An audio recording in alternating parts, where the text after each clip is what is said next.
Thanks.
Bom dia a todos. Solicita-se que desative o som e a câmara dos vossos computadores, com exceção dos oradores. Quem não desativar a câmara ou o som poderá ser retirado deste webinar. Obrigada.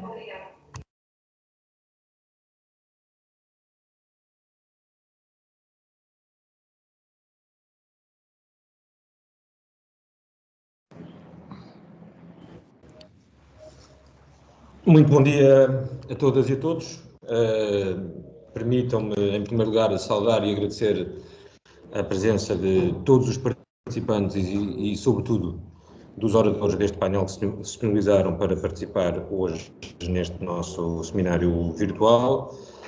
E gostaria de começar, em nome da Comissão Nacional para os Direitos Humanos, de dar as boas-vindas a todos a este segundo ciclo de seminários digitais, conversas em tempo de pandemia, sobre o impacto da Covid-19 nos direitos humanos. Este ciclo, que já começou ano passado, entre julho e dezembro do ano passado, teve um lote de 5 seminários virtuais e vamos agora reeditar esta iniciativa e fazer os próximos meses. Contudo, atendendo às diversas solicitações, peço imensas desculpas, não há aqui um problema qualquer com o som, que estou a ouvir a voz 2 vezes. Peço imensas desculpas. Bom. Então, vamos continuar. Face à persistência desta pandemia Covid-19 nas nossas vidas, como eu vou dizer, decidimos retomar esta iniciativa. Porque este momento particular que estamos a viver não é apenas a doença em si que nos afeta. Muitos são os seus impactos negativos, tanto diretos como indiretos, que ameaçam de forma inédita a sobrevivência e o bem-estar das nossas sociedades. E também, como sabemos, não é a vacina que vai resolver todos os problemas desencadeados por esta pandemia. O impacto da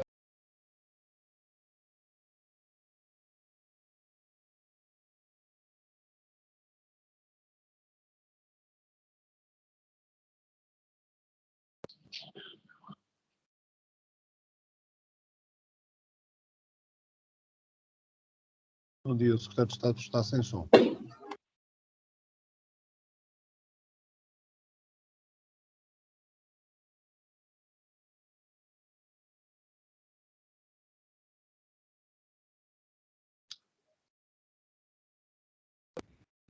É necessário promover um debate constante entre todos os setores, tanto públicos como privados, com vista a mitigar os seus efeitos nefastos. E é por isso que a Comissão Nacional dos Direitos Humanos continua empenhada e motivada em dar seguimento a este ciclo de seminários digitais. Hoje comemora-se, no dia 8 de março, o Dia Internacional das Mulheres, e a Comissão Nacional dos Direitos Humanos não podia deixar de marcar esta efeméride, já consagrada pelas Nações Unidas em 1977. Portugal está profundamente empenhado na promoção da igualdade de género e é também por isso que somos Estado-parte na igualdade entre homens e mulheres, entre mulheres e homens, sem destacar a Convenção das Nações Unidas sobre a eliminação de todas as formas de discriminação contra as mulheres, a Convenção do Conselho da Europa para a Prevenção e Combate à Violência contra as Mulheres e a Violência Doméstica, conhecida como Convenção de Istambul, ainda a 4ª Conferência das Nações Unidas sobre Mulheres, realizadas em 95, onde foram adotadas a Declaração e a Plataforma de Ação de Pequim, e ainda a Convenção sobre a Eliminação de Todas as Formas de Discriminação contra as Mulheres de 1979. Apesar de sermos parte de todos estes instrumentos, o que sabemos é que passados 40 anos sobre estas declarações e afirmações, as mulheres continuam a ser objeto de discriminação em todo o mundo, dificultando a sua participação nas condições que os homens na vida política, social, económica e cultural dos seus países. E para alcançarmos este objetivo, é absolutamente necessário eliminarmos todos os estereótipos sobre os papéis tradicionais na família e na sociedade, tanto das mulheres como dos homens, de forma a ser efetivamente alcançada a igualdade de género. É por isso que, estando nós todos expostos a este novo vírus e a esta pandemia que não conhece fronteiras, também sabemos que este vírus não discrimina em função da nacionalidade, do género, da origem étnica, religião ou orientação sexual, e que somos todos mesmo muito vulneráveis a esta doença. Ainda assim, há muitos estudos e há muitos dados que afirmam desde já que o impacto da pandemia é maior entre as mulheres devido à discriminação e à desigualdade pré-existentes. As mulheres representam, a nível global, 70% da força de trabalho nos setores de apoio social e da saúde, que em todo o mundo estão na linha da frente no combate a esta pandemia. Existe também um número superior de mulheres a assegurarem outros serviços essenciais, como sejam a assistência em contexto comunitário e a venda a retalho de produtos alimentares. Em suma, o impacto socioeconómico da Covid-19 veio limitar ainda mais a autonomia financeira e aumentar a discriminação de género. Que aumentar as situações de violência doméstica, de violência sexual, e a crise pandémica comprometeu ainda mais a segurança de muitas mulheres que se veem duplamente confinadas, muitas delas fechadas em casa com os seus agressores.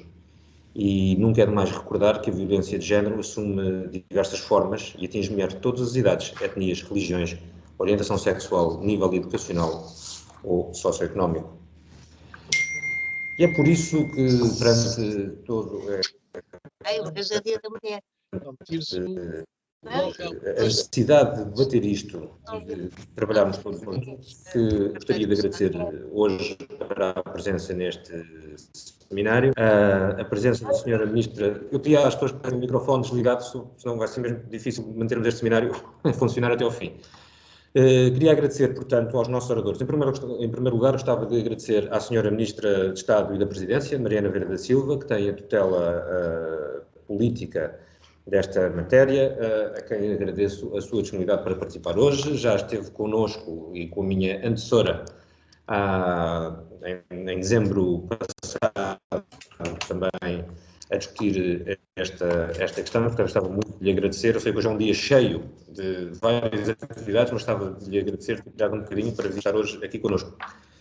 É igualmente hoje para nós também um privilégio contar com a presença da diretora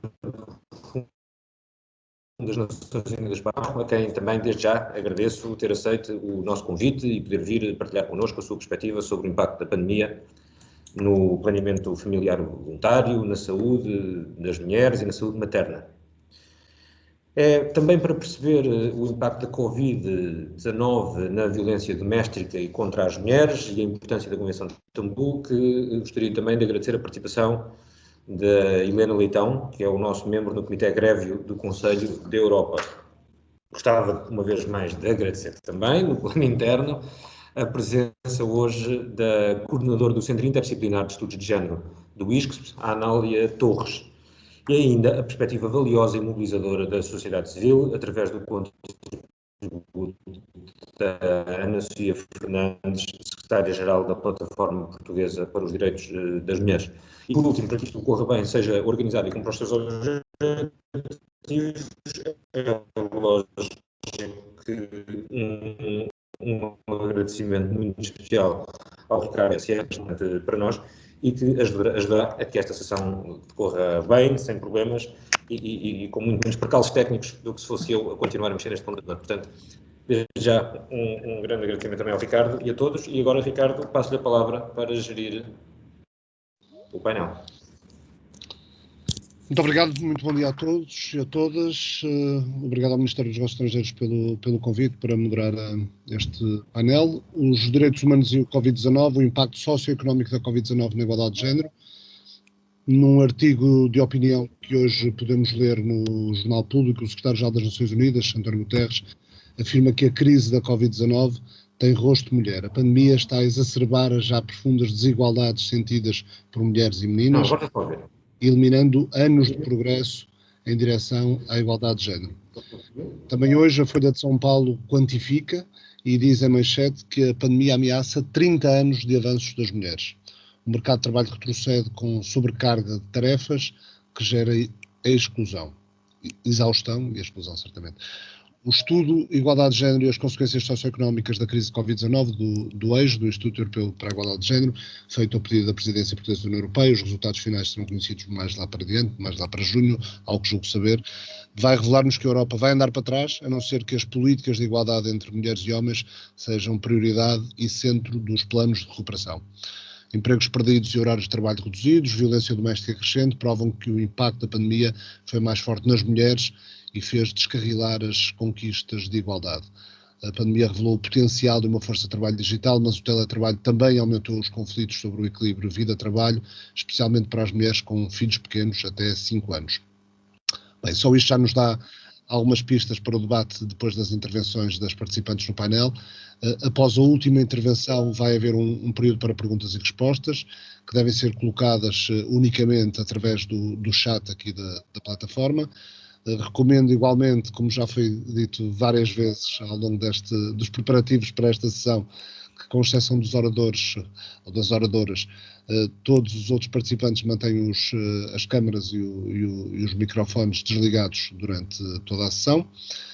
E vamos desde já ver uma mensagem de vídeo de Asa Regner, diretora executiva adjunta da ONU Mulheres.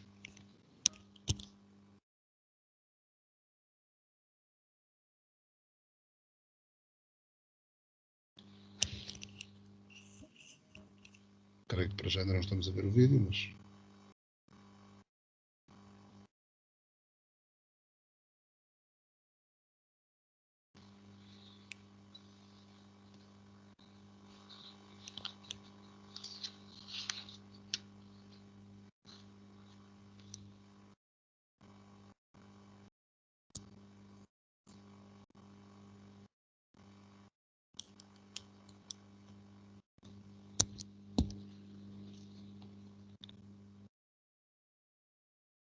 Não sei se...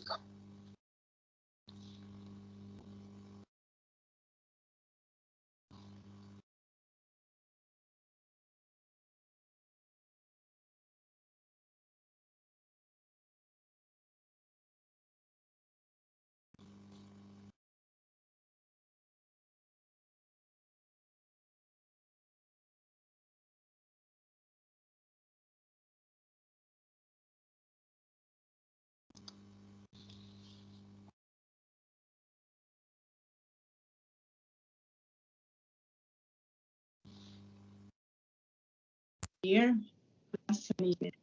Excellencies, colleagues, friends, I'm really happy to be able to send this message to you on the 8th of March, International Women's Day. Portugal's presidency of the European Union is not only important within the European Union and its member states, it also has an impact here at the UN and the UN's member states. I am in frequent contact, therefore, with the Portuguese UN ambassador and his mission. I can tell that the Portuguese commitment to gender equality is genuine.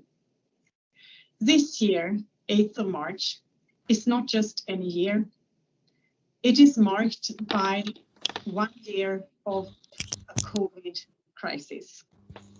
It's been a sad year. Many of us have lost dear and near friends and family. We also know that the socioeconomic consequences of the crisis have hit women harder than men. In spite of the fact of women leading and literally saving the lives of the rest of us through their work in the health sector, in elderly care, in pharmacies, in labs, in grocery stores, we also know that other women have been hard hit by unemployment and other negative effects of the COVID crisis. For us at the UN Women and the UN, therefore, it's a good opportunity to raise these issues and for the world to come together in the next few days at the Commission on the Status of Women, which is actually the UN's biggest meeting after the General Assembly, and it's definitely the world's biggest meeting on gender equality issues. This year's topic is women's leadership in politics, in public life, and civil society leadership, which obviously is much needed in a post-COVID world.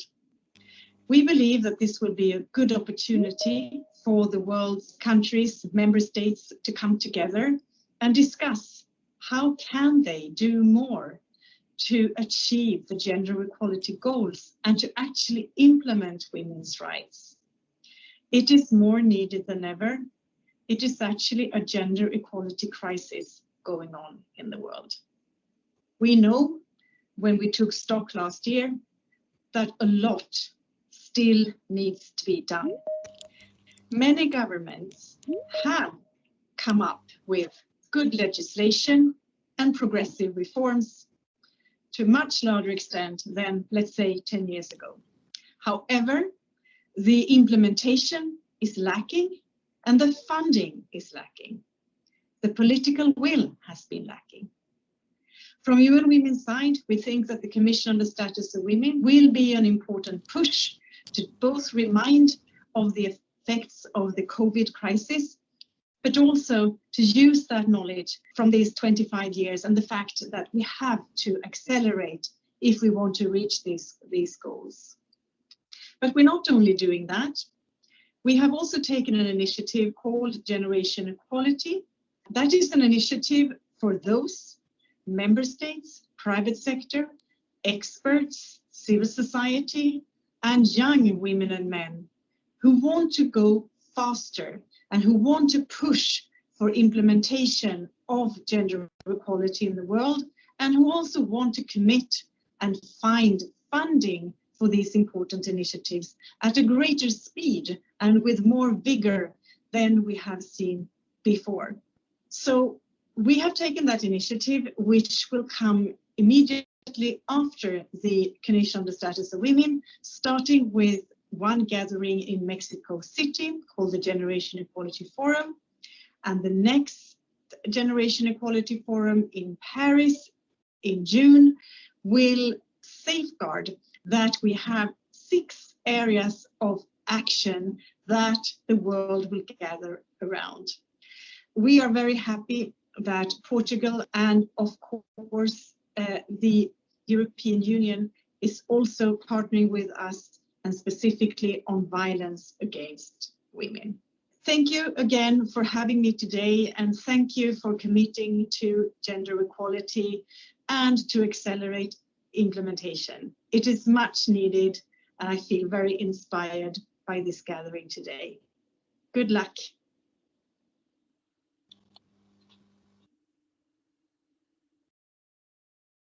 Vamos ver então o que sai destas importantes reuniões no México, em Paris, nas Nações Unidas nos próximos dias.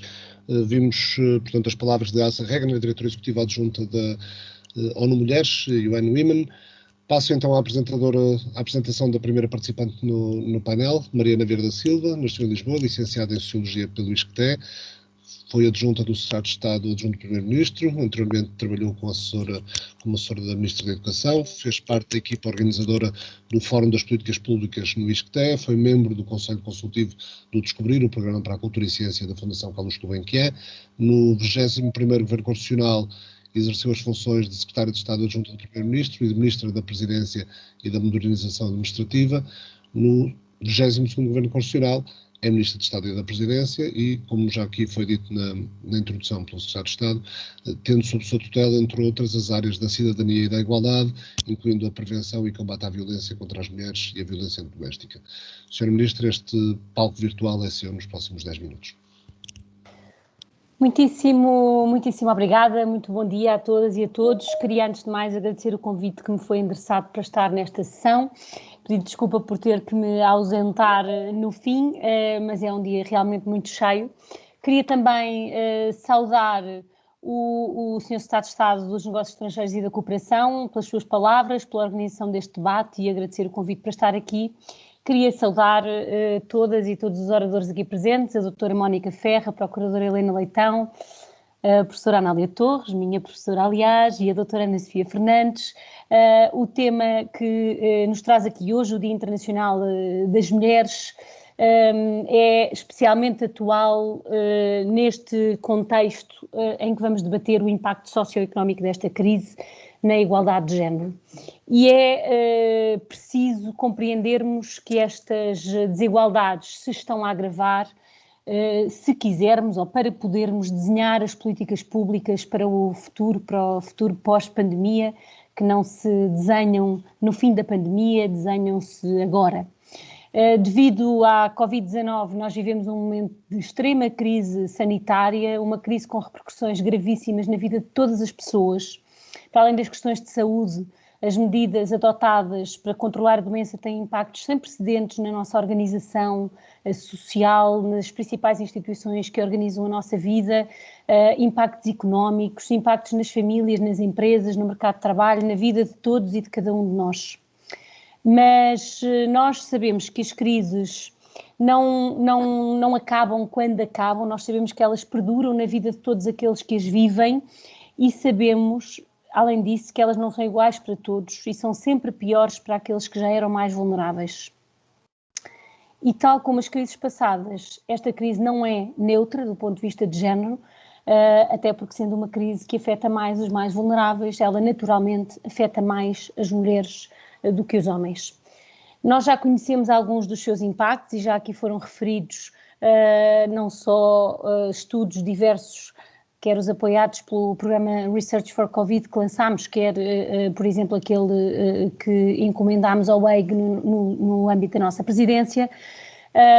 Nós já conhecemos alguns resultados desta desproporcionalidade, mas também sabemos, porque é sempre assim, que muitos destes impactos ainda não são visíveis, ainda não os conhecemos completamente.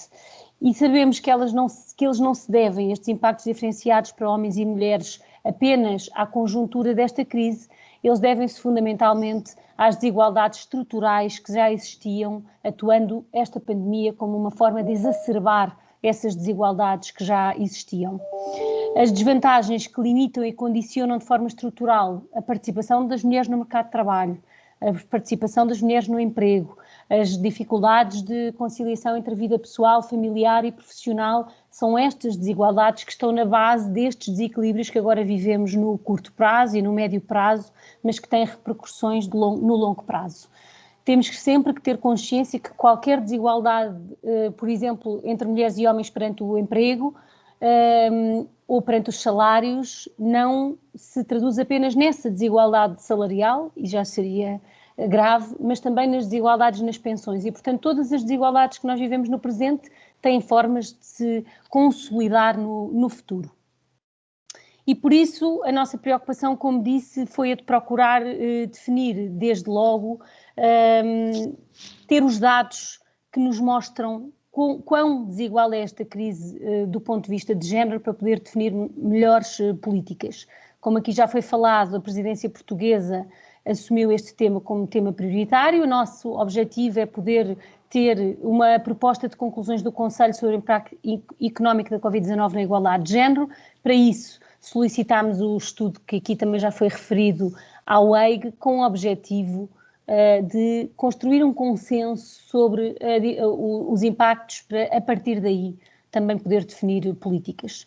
Também já referi que logo no final do primeiro semestre lançámos o concurso Gender Research for Covid, com este mesmo objetivo de apoiar novos estudos da academia sobre os impactos de género, estimulando trabalhos de investigação sobre os constrangimentos colocados pelas relações de género na reação individual, familiar, económica e sanitária a esta crise, para podermos definir estratégias informadas para combater a desigualdade de género. Foram recebidas 140 candidaturas, selecionados 16 projetos que estão neste momento em curso. E temos procurado também, seguindo várias recomendações internacionais, reforçar o nosso esforço na produção de dados administrativos desagregados por sexo. A recolha e o acompanhamento destes dados permitem que tenhamos uma visão rigorosa da realidade e só com essa visão podemos construir e calibrar os instrumentos políticos para atuar ao longo do tempo. Só assim, só se tornarmos as desigualdades visíveis, podemos enfrentá-las. E é por isso que o Orçamento de Estado para 2021 determinou que se procedesse à desagregação possível por sexo de todos os instrumentos administrativos da Administração Central, e esse é um trabalho que agora me cabe acompanhar no âmbito da Comissão para a Cidadania e Igualdade de Género. É também por isso que o relatório do Orçamento de Estado para 2021 incluiu pela primeira vez um conjunto de indicadores com o objetivo de poder avaliar anualmente os progressos no âmbito da igualdade entre mulheres e homens e a forma como políticas públicas concretas que lá estão definidas podem contribuir para esse progresso. Num segundo plano, trabalhamos nas medidas de resposta imediata à crise. De forma transversal foram criadas medidas de manutenção de emprego, de apoio à contratação, de apoio à família e às empresas e também de apoio a públicos particularmente vulneráveis que têm, e uma vez que a maioria dos públicos vulneráveis são mulheres, também um impacto nas mulheres. Queria dar 2 exemplos. Por um lado, a criação do apoio extraordinário ao rendimento dos trabalhadores independentes para trabalhadores por conta de outrem, incluindo o serviço doméstico, em particular a situação de desproteção económica por esta pandemia.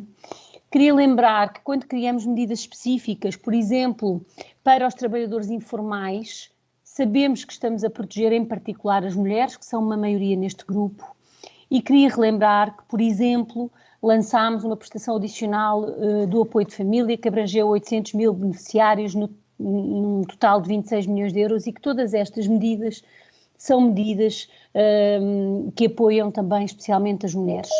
E queria lembrar que quando encerrámos as escolas em março do ano passado, lançámos uma medida de apoio à família.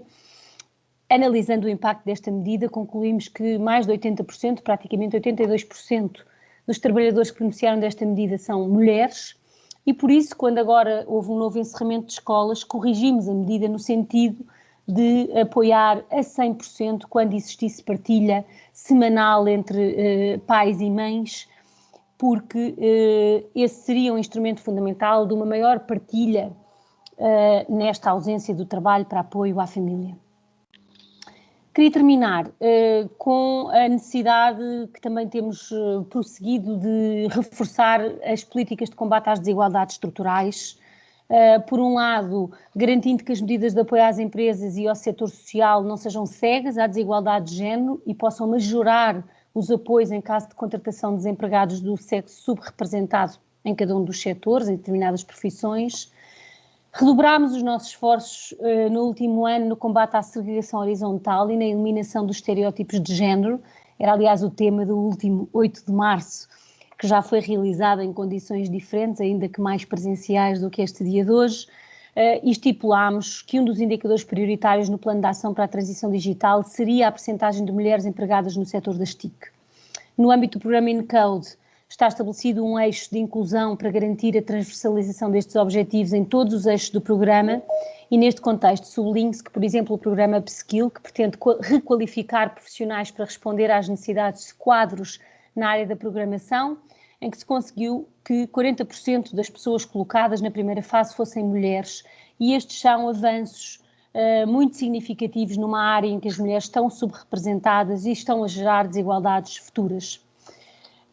No ano em que assinalamos 70 anos da Convenção da Organização Mundial do Trabalho sobre a Igualdade de Remuneração entre Mulheres e Homens, vemos que as mulheres estão hoje confrontadas com uma crise que vem agravar as desigualdades que já existiam e nestes momentos de crise é evidenciada a urgência em termos uma perspectiva de género nas políticas que adotamos.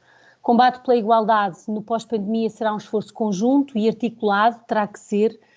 Teremos que ser capazes de mostrar porque é que entre os múltiplos problemas que a pandemia nos trará do ponto de vista económico, social, no âmbito da pobreza, temos este problema de desigualdade de género que também temos de combater, temos que ter mais e melhores respostas para o combate às desigualdades e à discriminação. é sempre para proteger os mais frágeis, os mais vulneráveis, que as políticas públicas têm que trabalhar mais, e daí a importância de um debate como este, com mulheres de reconhecido valor e mérito na definição destas políticas, e por isso agradeço a organização deste debate, agradeço o convite que me foi endereçado, mas agradeço fundamentalmente a qualidade do debate que aqui se poderá ter hoje, com ideias concretas e sugestões que abraçaremos, como procuramos fazer sempre, para continuar este esforço que só acaba quando todas as raparigas puderem ser o que quiserem, acreditar que podem ser o que quiserem e puderem ser o que quiserem na sua vida, sem qualquer discriminação face aos rapazes. Muito obrigada mais uma vez. Muito obrigado, Ministra Mariana Vieira da Silva. Vamos agora ver um segundo vídeo, é de Juan Yermo. Juan Yermo é coordenador do Grupo de Género na OCDE, Organização para a Cooperação e Desenvolvimento Económico. Vamos ver então as palavras de Juan Yermo.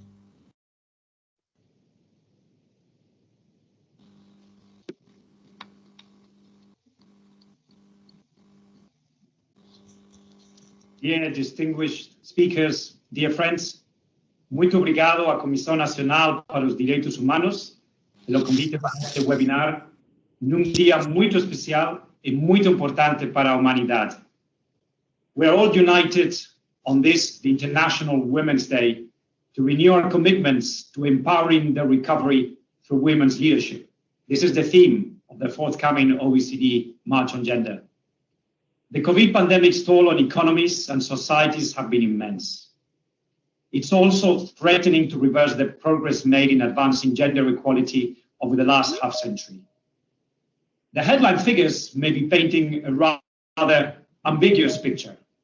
During the fourth quarter of last year, the OECD unemployment rate for women was 7.4% compared to 6.8% for men.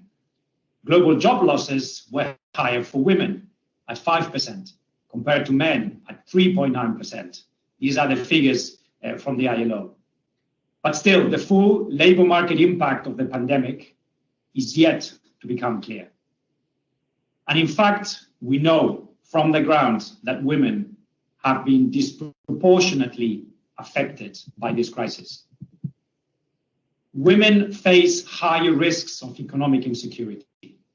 They are overrepresented in the informal sector, in non-regular jobs, and in sectors, key economic sectors such as tourism, retail, which have been hit worst by the crisis. Women are also generally less able to absorb shocks and therefore risk long-term scarring and detachment from the labor market. Focus on the health sector. 70% of the workforce is women. These are the heroes of the crisis, but they are also the great sufferers of increased stress, burnout, insomnia, depression, and in some cases even suicide. We also see a horrifying surge in domestic violence globally, in particular intimate partner violence. An additional 15 million women face gender-based violence for every 3 months of lockdown. And violence against women is costing our global economy more than 1.3 trillion euros. And that's not even counting the indirect costs, like dropping out of education systems or dropping out of the labor force. Now, this year marks the 10th anniversary of the Istanbul Convention. Most OECD countries, of course, have signed on to it, but we need concrete actions. I therefore very much welcome Portugal's leadership as part of its presidency of the Council of Europe by creating an EU-wide single hotline to report domestic violence and by organizing a dedicated conference.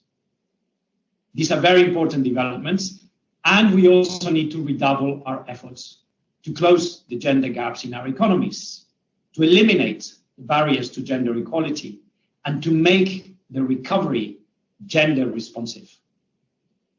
These commitments came out loud and clear from our members, the OECD members, at last year's OECD Ministerial Council meeting, which was chaired by Spain. Look at the situation again. There's been improvement, but gender gaps across the OECD remain in wages, we're stuck at around 13%, and in labor force participation, a gap of around 15.5%. Look at senior decision-making positions. Women hold less than a third of ministerial positions, while corporate boards only have a quarter of women. Now, change, it doesn't happen by itself. We need to legislate, but we also need to implement. We need to reform. We need to act.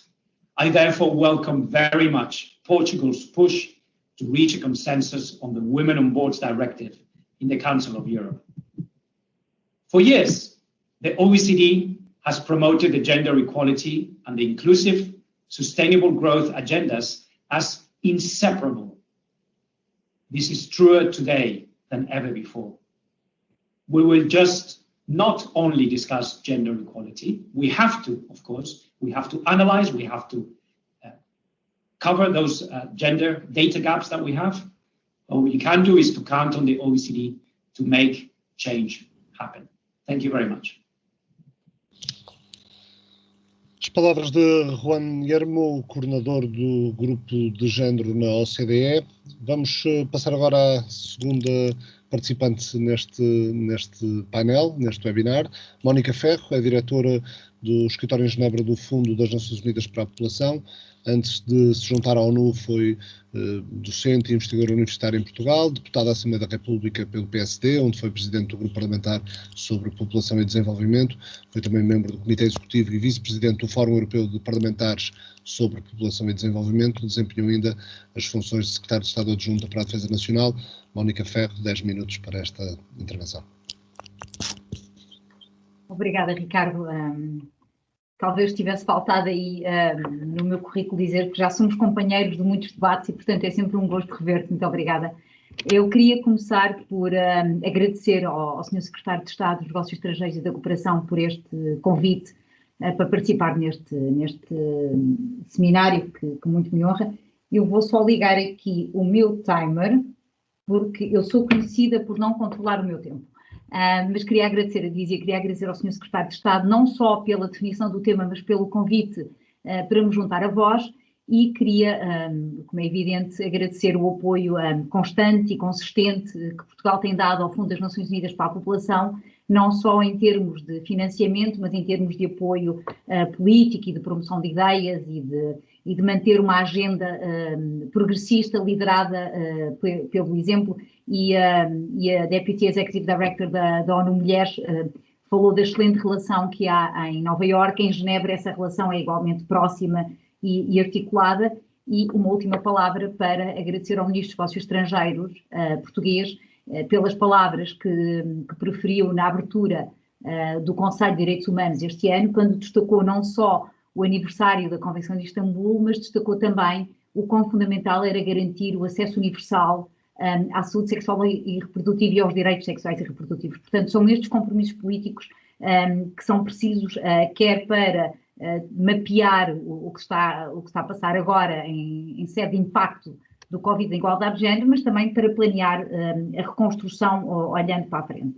E, é claro, cumprimentar brevemente a Ministra da Presidência, Mariana Vieira da Silva, a Procuradora Helena Leitão, a Professora Anália Torres e a Ana Sofia Fernandes, que também nos conhecemos de outras lutas, e a Helena Leitão vai-me perdoar se eu aqui lembrar com algum gosto que na minha vida anterior era eu deputada, fui eu que fiz o relatório de ratificação da Convenção de Istambul, e Portugal foi o primeiro país da União Europeia a ratificar a Convenção de Istambul. Portanto, liderar, por exemplo, é também este reconhecimento de que a agenda era importante e de que valia a pena liderar o esforço de ratificação da Convenção, e é claro o orgulho que temos de ter a Helena Leitão no grupo de acompanhamento.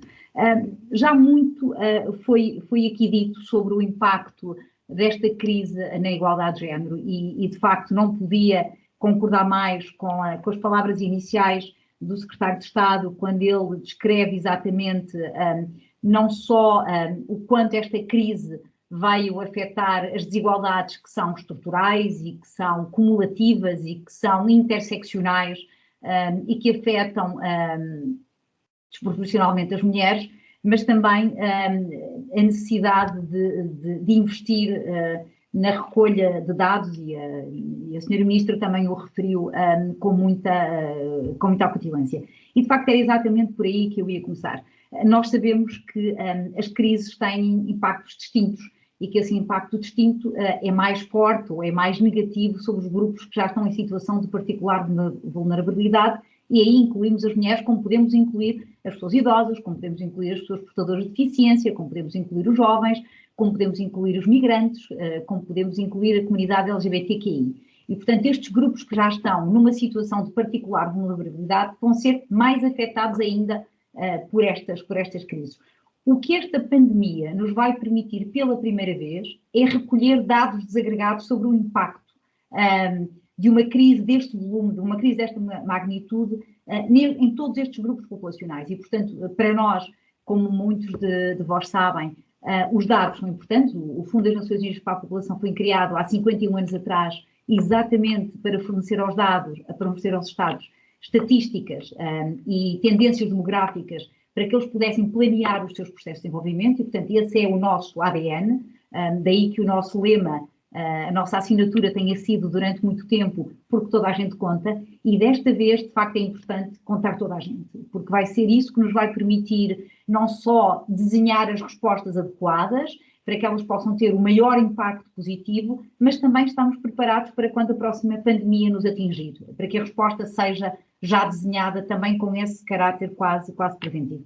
E o que e foi por isso que nós, logo em abril do ano passado, lançamos um guia técnico cujo objetivo era aconselhar os Estados e as comunidades sobre qual é que era a política, a lente de género que deviam de adotar nas respostas ao Covid, mas lançamos também uma série de projeções sobre qual é que seria o impacto da Covid-19 naquela que é a nossa agenda mais próxima. E é claro que aqui já foi referido a questão do emprego, 70% da força de trabalho em saúde são mulheres. Se formos fazer a análise daquilo que podemos considerar um leque mais vasto de cuidados sociais, em alguns países os números sobem acima de 80%, mas aqui a parte da força de trabalho em saúde é particularmente relevante porque se as mulheres constituem 70% da força de trabalho em saúde, isto significa que elas estão num risco acrescido de contrair Covid-19, porque estão mais expostas à doença. São os números que o dizem. E uma das realidades para as quais o Fundo das Nações Unidas para a População alertou imediatamente foi que isto significava que alguns grupos dentro dessa força de trabalho, como por exemplo as parteiras, que têm um papel fundamental na garantia da saúde materna, que essas especialistas em saúde materna não deviam ser reafetadas automaticamente à resposta pura ao Covid e que deviam ser também consideradas trabalhadoras da linha da frente no sentido de lhes ser garantidos o fornecimento de equipamentos pessoais de proteção. Porquê é que isto é importante? Imaginem o seguinte cenário. Na maior parte do mundo foi isto que aconteceu. Centros de saúde encerrados. Hospitais com as respostas todas reafetadas e canalizadas para o Covid-19. As mulheres tiveram muitas vezes medo de ir ao centro de saúde ou de ir ao hospital para ter uma consulta de planeamento familiar e para dar à luz. E nós sabemos que todos os dias morrem 830 mulheres de causas ligadas à gravidez, ao parto e ao pós-parto, e que nada fez tanto pela redução da mortalidade materna como os partos assistidos. E, portanto, é muito importante eliminar esta percepção de risco que muitas mulheres tiveram, que as impediu de aceder a consultas perinatais e a recorrer a partos assistidos. Nós aqui também chamamos muita atenção em abril do ano passado que estas perturbações mais a disrupção das cadeias globais de fornecimento, que isto estava a ter um impacto no nosso trabalho, na distribuição de planeamento familiar e na distribuição de contraceptivos, com duas causas imediatas. Há crescer ao número de mulheres que neste momento não têm acesso a métodos de planeamento familiar, mas quer ter acesso. Nós estimamos que havia mais 114 milhões de mulheres que se poderiam juntar a este número e que isto iria provocar, no mínimo, 7 milhões de gravidezes indesejadas no mundo em desenvolvimento. Além disso, se pensarem comigo, a ruptura no fornecimento, por exemplo, de preservativos, cria o cenário ideal para o aumento das infecções sexualmente transmissíveis. E, portanto, são todos dados que só quando se põe, de facto, uma lente de género e se vê para além daquela que é a primeira análise, que se vai conseguir descobrir. Alertamos também na altura, e os dados, embora sejam difíceis de recolher, Ricardo, tenho que admitir isso, porque imagino que essa fosse uma pergunta que tivesse na ponta da língua.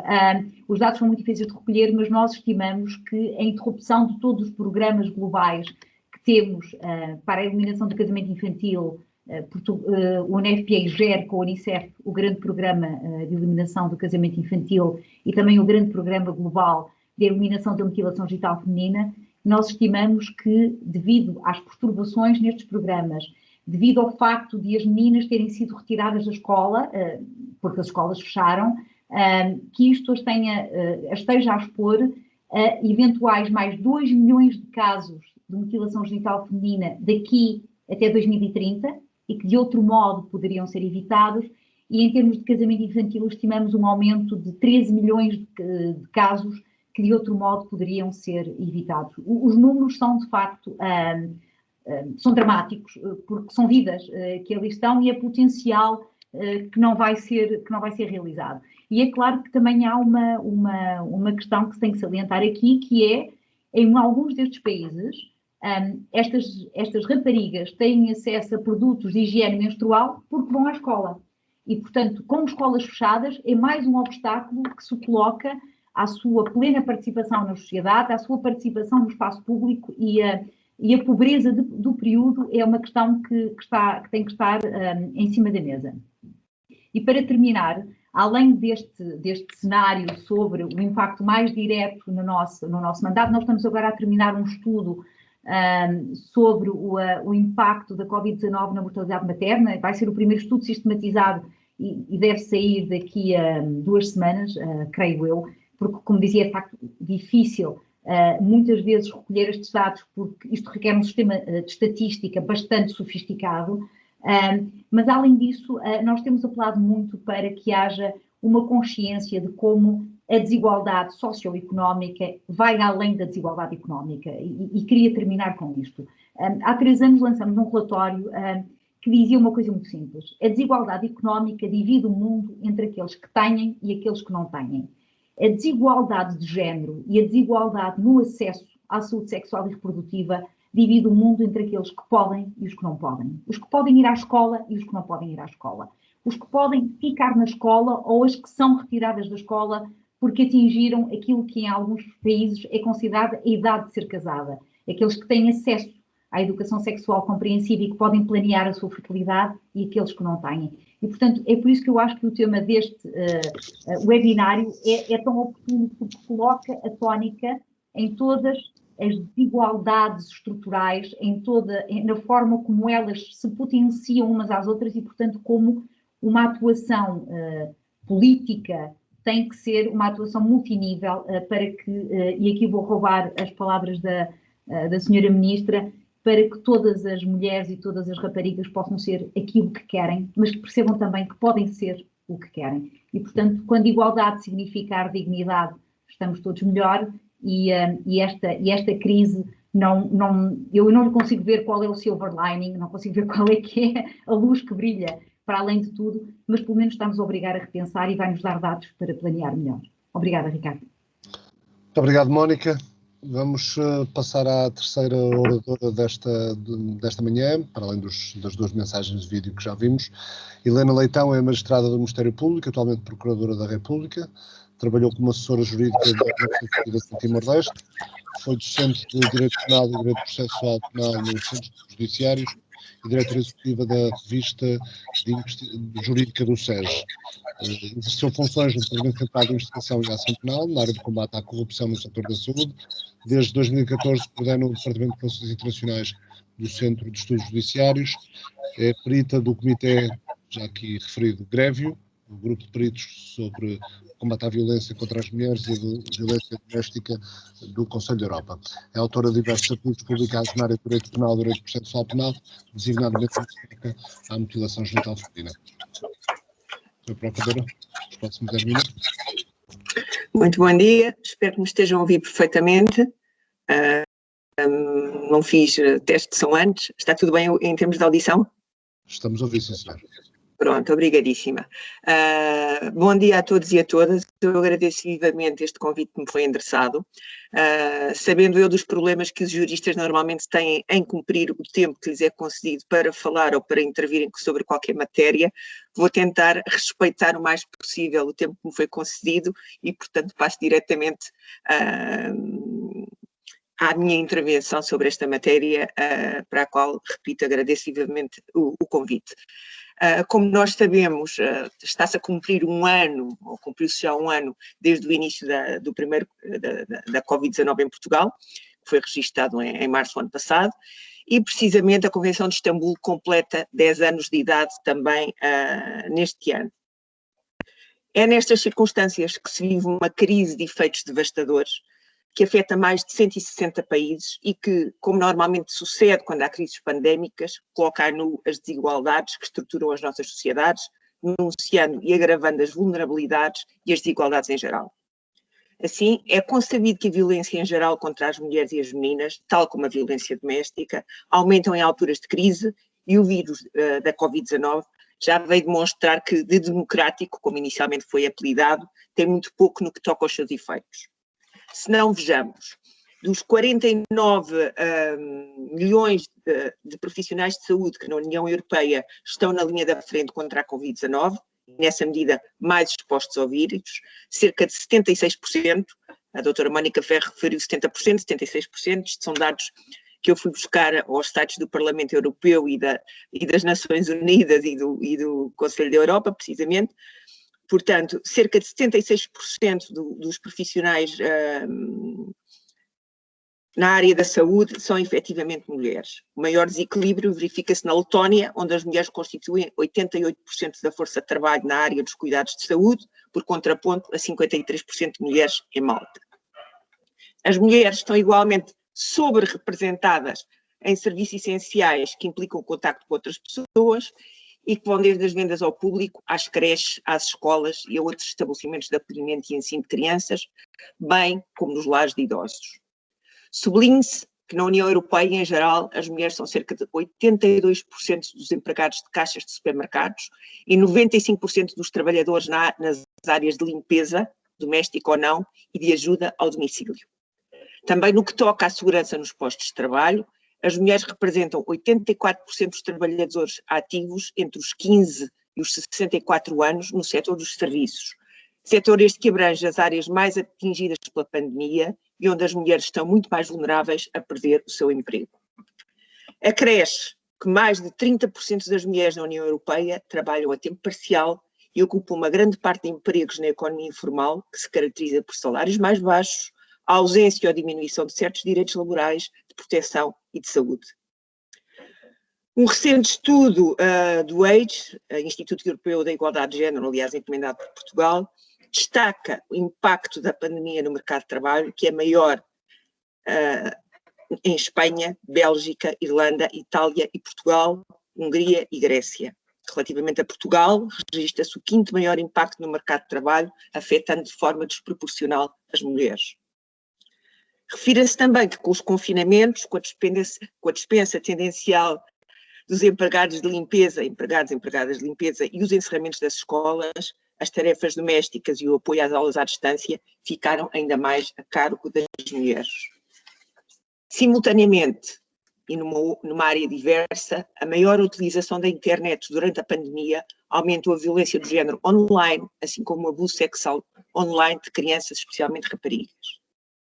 Já foi aqui dito hoje, e pelos vistos o engenheiro António Guterres terá repetido hoje no público aquilo que já disse numa entrevista aqui há algum tempo, na qualidade de secretário-geral das Nações Unidas, a crise tem o rosto de uma mulher. E se não forem tomadas medidas imediatamente, e estava a falar em fevereiro na ocasião, a Covid-19 pode apagar os frágeis avanços em direção à igualdade de género conseguidos nos últimos anos por gerações. Por último, e não menos importante, também a segurança das mulheres se vê fortemente comprometida com a pandemia. A agudização do contexto de risco suscitado pela Covid-19 a necessidade de confinamento sentido e decretado na maior parte dos países da União Europeia tem resultado no isolamento de muitas mulheres em casa, o que as vulnerabiliza e desprotege de forma acrescida, nomeadamente se o autor das agressões físicas e ou psicológicas vive com ela no mesmo local. Com efeito, de acordo com os dados estatísticos disponibilizados no site do Parlamento Europeu, cerca de 50 mulheres perdem semanalmente a vida na União Europeia devido à violência doméstica, realidade que se agravou durante o confinamento. Semanalmente, refiro. Agora, imagine-se com a pandemia. E segundo as projeções das Nações Unidas, por cada 3 meses de confinamento, mais de 15 milhões de mulheres em todo o mundo são vítimas de violência doméstica. Estas são as projeções das Nações Unidas. As estratégias de sobrevivência cotidiana desenvolvidas pelas vítimas para a sua própria proteção, mas também dos seus dependentes, em particular crianças, estão condicionadas de forma acrescida. O isolamento em casa, a menor interação social, não só fragilizam as redes de apoio habituais das vítimas, constituídas pelos familiares e amigos, como constrangem o acesso às redes de apoio institucionais, nomeadamente aos profissionais de saúde, assistentes sociais, casas de abrigo e autoridades em geral. Neste contexto, a Convenção de Istambul, consciente do impacto potencial que as medidas tomadas na União Europeia em resposta à pandemia, em particular as medidas de distanciamento social e de confinamento, estão a ter um aumento do risco de exposição das mulheres e das raparigas a todas as formas de violência fundadas no género. A Convenção de Istambul, tem chamado a atenção para a relevância dos princípios e das respostas consagradas nessa Convenção, igualmente aplicáveis numa crise desta natureza. Assim, no combate à Covid-19, o Comitê de Partes da Convenção de Istambul deixou bem claro que os Estados devem adotar medidas que tenham em consideração uma perspectiva de género nas áreas de prevenção e proteção das vítimas e de procedimento judicial contra os autores da violência. A título de exemplo, os abrigos existentes para as mulheres e crianças vítimas de violência devem ter condições para manter programas de distância social e de colocação em quarentena das vítimas infectadas pelo vírus. Na área de prevenção, especificamente, nós sabemos que a Convenção de Istambul tem 4 grandes pilares, mas não vou desenvolver esse tema agora, manifestamente.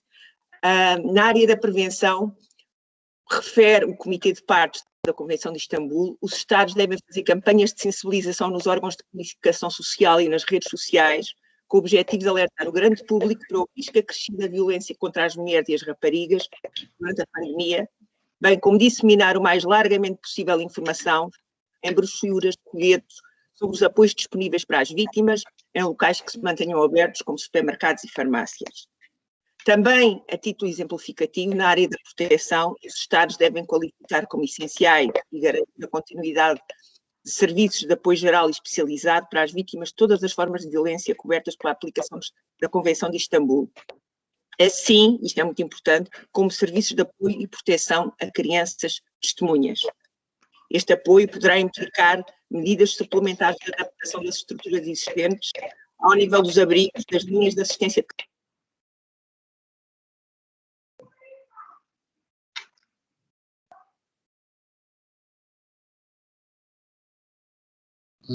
Ficamos com alguns problemas no som, perdemos as suas palavras finais. Não sei se quer recuperar a ideia final daquilo que nos dizia. Vou tentar, eu estou com tantos problemas em tentar respeitar o tempo que realmente... Não, nós ainda ouvimos sobre os serviços de apoio e proteção a crianças testemunhas e a partir daí para a frente ficou com o som cortado, basicamente.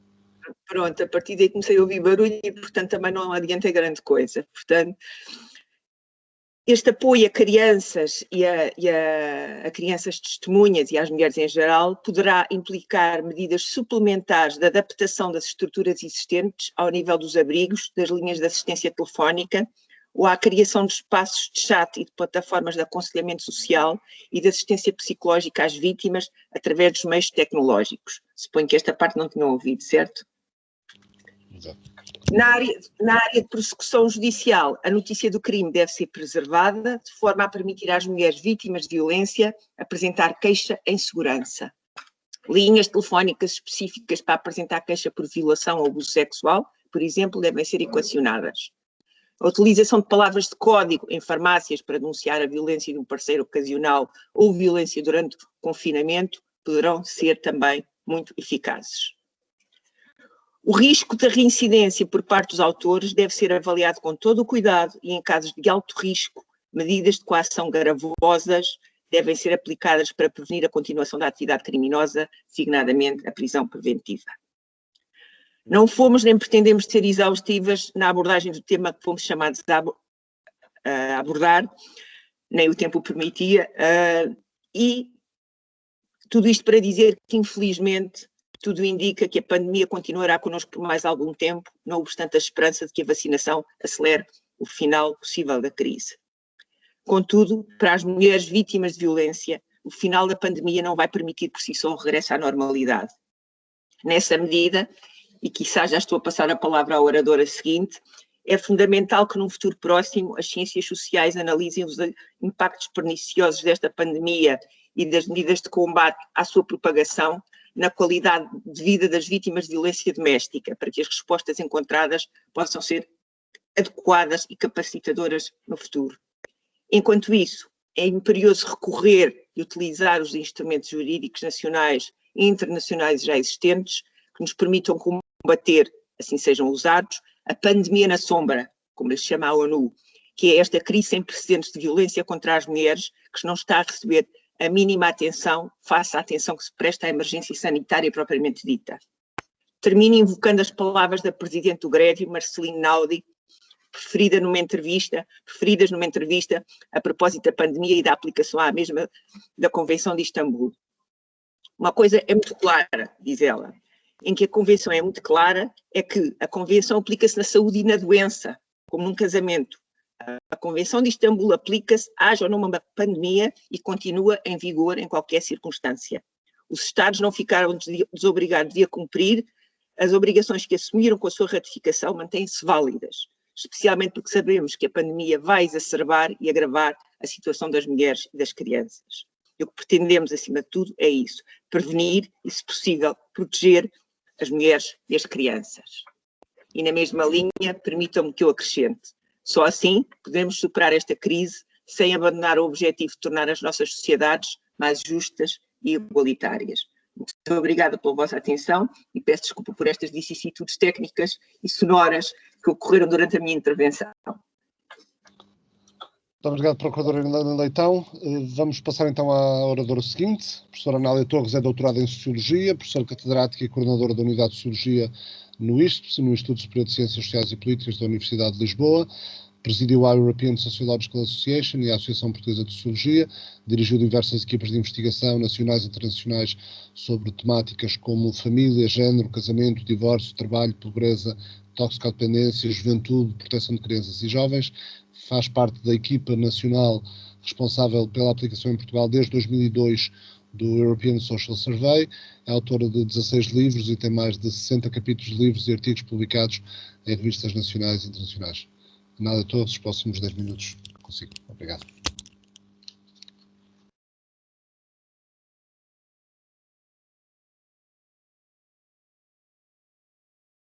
Não a estamos a ouvir.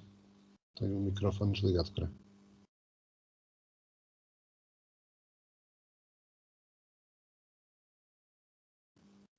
Ainda não a estamos a ouvir, o microfone ainda está desligado.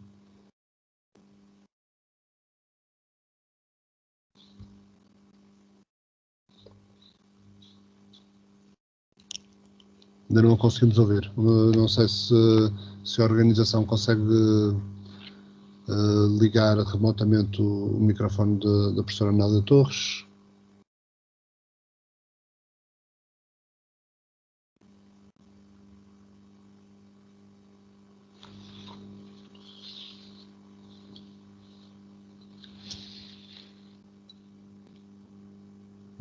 Não a estamos a ouvir.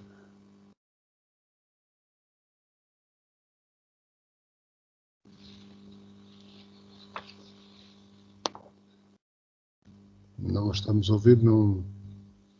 E aqui aparece-me a indicação que está desligado, percebe? Eu não tenho prerrogativas para o ligar. Não consigo ser eu a ligar, tem de ser alguém da organização.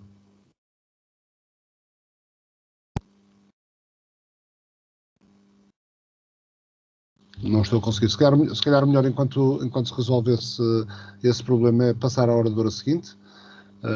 Ana Sofia Fernandes, Presidente da Plataforma Portuguesa para os Direitos das Mulheres e Vice-Presidente do Lobby Europeu das Mulheres, conselheira no Conselho Económico e Social, membro do Grupo de Referência Global da União Europeia e da ONU no âmbito da iniciativa Spotlight, formada em Relações Internacionais, com pós-graduações em Relações Internacionais e em Desenvolvimento e Cooperação Internacional, tem várias publicações na área dos direitos humanos das mulheres e da igualdade entre mulheres e homens.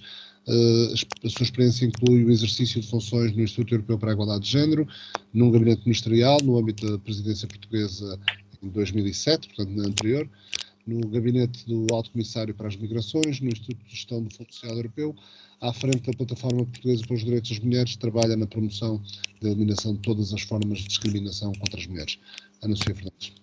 Muito obrigada pelo convite, agradecendo ao Sr. Secretário de Estado dos Negócios Estrangeiros e da Cooperação e à Comissão Nacional de Direitos Humanos. Boa tarde a todas e a todos. É com muito gosto que estou aqui em representação da Plataforma Portuguesa para os Direitos das Mulheres. Nós, logo no início da Covid-19, há um ano atrás, chamámos a atenção para as consequências drásticas sobre as vidas das mulheres e das raparigas que esta crise iria ter.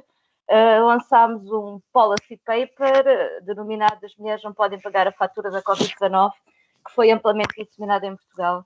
Passado um ano, estamos a verificar, de facto, que a desigualdade de base estrutural entre mulheres e homens, raparigas e rapazes, foi agravada e, enquanto sociedade civil organizada que se pauta por referenciais de direitos humanos das mulheres, como a Convenção sobre a Eliminação de Todas as Formas de Discriminação sobre as Mulheres e a grande agenda programática da ONU, a Plataforma da Ação de Pequim e também a Convenção de Istambul, temos estado a chamar a atenção de forma muito clara sobre todos estes problemas que vão, de facto, reforçar a desigualdade e atrasar o caminho em relação à realização da igualdade entre mulheres e homens e direitos humanos das mulheres. Nós, neste 8 de março e neste contexto geral, chamamos a atenção para uma série de matérias que, não sendo novas, de facto estão a ter contornos ainda mais agravados. Desde logo a violência masculina contra as mulheres e as raparigas e a prevalência do sexismo. Nós sabemos que todas as formas de violência contra as mulheres estão relacionadas e formam um contínuo, traduzindo-se em muitas e diversas formas, desde violações óbvias dos direitos humanos das mulheres a formas mais subtis ou distorcidas de controle sobre as suas vidas, os seus corpos e a sua sexualidade, incluindo a violência online e a exploração sexual no sistema de prostituição e na pornografia, que se viu agravada neste contexto. A Convenção de Istambul é essencial, infelizmente ainda não houve condições da União Europeia a ratificar. Há trabalho que sabemos a presidência portuguesa do Conselho da União Europeia está a fazer. Em simultâneo, achamos que é essencial caminhar no sentido de uma diretiva europeia holística e transversal que possa cobrir todas as formas de violência, obviamente sem pôr de parte o caminho que tem que ser feito para a ratificação da Convenção de Istambul e junto da minoria de Estados da União Europeia que a estão a bloquear. Em segundo lugar, o quadro macroeconómico que temos vivido, que efetivamente tem características de um modelo patriarcal quase perfeito, baseado num crescimento insustentável assente na exploração das pessoas, principalmente das mulheres e do meio ambiente, cujos recursos são finitos, como agora claramente vemos. No momento em que as sociedades tiveram que fechar em confinamentos devido à Covid-19, foi o trabalho das mulheres que manteve a sociedade a funcionar. As mulheres têm, de facto, sido a espinha dorsal da sociedade. O cuidado, aquele trabalho não pago, invisível, ou que, quando é pago, é precariamente pago e muitas vezes desempenhado por mulheres que vêm de contextos migratórios, contextos de grande vulnerabilidade. Sabemos que a forma como arrecadamos impostos e medimos o crescimento e a produtividade, ou seja, através do produto interno bruto, ignora completamente as contribuições inestimáveis do trabalho invisível e não pago das mulheres. E, portanto, é um trabalho que, neste contexto que nós vimos agora, repensar o modelo económico, valorizar o trabalho não pago, valorizar aquelas mulheres que têm mantido as sociedades a funcionarem na área do cuidado é essencial para que, de facto, possamos, no futuro, não ter novamente situações destas. Sabemos que as consequências visíveis na falta de independência económica das mulheres, pobreza, desigualdade de salários, rendimentos e pensões vão ser agravadas no contexto das consequências socioeconómicas da Covid-19. Fazemos um apelo para que se caminhe no sentido da existência de um pacto do cuidado, para efetivamente não termos estas situações no futuro. Em terceiro lugar, a paridade na tomada de decisão política e económica e ainda a lacuna na implementação de uma agenda política feminista para os direitos das mulheres. E, infelizmente, devemos dizer, porque estamos atentas aos sinais em termos internacionais, verificamos o desaparecimento progressivo do sujeito... Está ligado. Então deve ter qualquer coisa na ligação. Ok. Verificamos o desaparecimento progressivo do sujeito político mulheres com interesses e necessidades próprias na agenda política, mediática, académica, etc., com reflexos evidentes nos financiamentos para as políticas para a igualdade entre mulheres e homens e para as associações de mulheres e os serviços que estas geram. Também verificamos, infelizmente, em termos internacionais e até nacionais, um crescente misoginia presente no sexismo, que continua naturalizado e invisível na sociedade portuguesa e que muitas vezes não gera a indignação que outros atropelos aos direitos humanos geram na sociedade portuguesa. Achamos que é importante que haja uma escuta mais ativa das vozes das mulheres e o devido reconhecimento das associações de mulheres.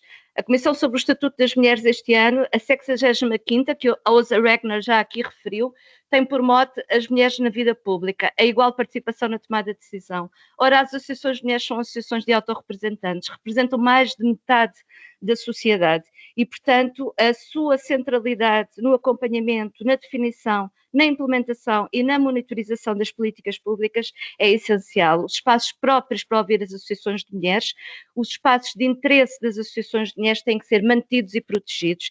Infelizmente verificamos que, de alguma forma, interesses de outros setores têm vindo a ocupar um pouco este espaço das vozes das associações de mulheres. Só achamos que só será possível, de facto, ultrapassar esta crise de forma clara e sustentável em termos de futuro, se houver espaço para o diálogo, um diálogo entre o poder legislativo, entre o poder executivo e a sociedade civil organizada, porque a qualidade da democracia também se verifica através da capacidade de diálogo e validação do conhecimento que também é produzido pelas associações de mulheres.